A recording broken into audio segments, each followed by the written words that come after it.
సాగునీటి రంగాన్ని వైసీపీ నిర్లక్ష్యం చేస్తే కూటమి ప్రభుత్వం అత్యంత ప్రాధాన్యమిస్తోందని మంత్రి నిమ్మల రామనాయుడు అన్నారు. గత ప్రభుత్వ నిర్లక్ష్యంతో శ్రీశైలం ప్రాజెక్టు ముందు భాగంలో 100 అడుగుల గొయ్యి పడిందన్నారు.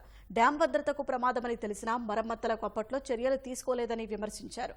సీఎంతో మాట్లాడి మరమ్మతులు చేపడతామని చెప్పారు. రాయలసీమను జగన్ ఎండబెడితే సస్యశ్యామలం చేసేందుకు చంద్రబాబు కృషి చేస్తున్నారని వివరించారు. యావత్ రాష్ట్రానికి మేలు చేసే పోలవరంపై ప్రత్యేక దృష్టి పెట్టినట్లు తెలిపారు. ఓట్ ఆన్ అకౌంట్ బడ్జెట్ ఏదైతే మనం తీసుకున్నామో ఇరిగేషన్ శాఖకు అత్యంత ప్రాధాన్యత పెద్దపీట వేయడం ఈ ప్రభుత్వం రైతు ప్రభుత్వం అని తేటతల్లం చేసినటువంటి పరిస్థితి. శ్రీశైలం ప్రాజెక్టుకి భద్రత ముప్పు ఏర్పడుతుందని చెప్పి ఏదైతే పాండ్య సిడబ్ల్యూసి ఎక్స్ చైర్మన్ ఎవరైతే ఉన్నారో ఆయన ఒక నివేదిక ఇచ్చినప్పటికీ కూడా గత జగన్మోహన్ రెడ్డి ప్రభుత్వం కనీసం దాని అధ్యయనానికి కనీసం ఒక 15 కోట్లు కేటాయించమని అడిగినా కూడా అవి కూడా కేటాయించలేదని అంటే శ్రీశైలం ప్రాజెక్టును నిర్లక్ష్యం చేయడం అని అంటే అది రాయలసీమను నిర్లక్ష్యం చేయడం అనే విషయాన్ని ఈ సందర్భంగా గుర్తుపెట్టుకోవాల్సినటువంటి అవసరం ఉంది.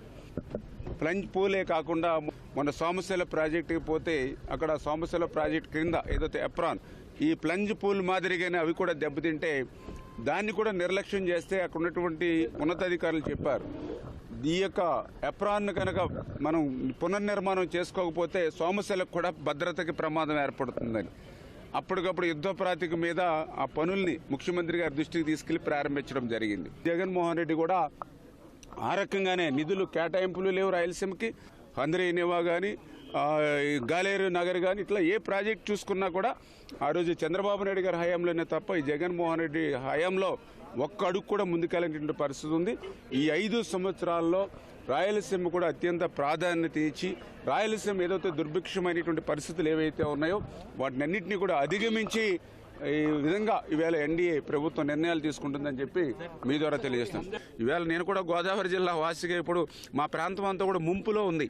అదే పోలవరం ప్రాజెక్టు నిర్మాణం అయి పూర్తయి ఉంటే ఆ వృధాగా పోయేటువంటి ఆ గోదావరి జలాలు ఇటు కృష్ణానదికి తీసుకురావడం ద్వారా ఆ కృష్ణానదిలో తీసుకొచ్చేటువంటి నీటిని మరి ఏదైతే బ్యాక్ వాటర్ శ్రీశైలంలో మనం నిలుపుదల చేసుకుని ఇటు రాయలసీమకి ఇవ్వడం ద్వారా అదేవిధంగా అటు ఉత్తరాంధ్రకు కూడా పర్టికులర్గా విశాఖపట్నానికి స్టీల్ ప్లాంట్కి కూడా సాగునీరు త్రాగునీరు అందించేటువంటి విధంగా అంటే ఇట్లా బహుళార్థకమైన అంటే గోదావరి జలాలు ఆంధ్రప్రదేశ్ రాష్ట్రం అంతా ప్రవహించేటువంటి పోలవరం ఏదైతే ఉందో మరి దాన్ని కూడా ఈయన విధ్వంసం చేసినటువంటి పరిస్థితి మొన్న చాలా క్లియర్గా మేము కూడా చూడడం జరిగింది.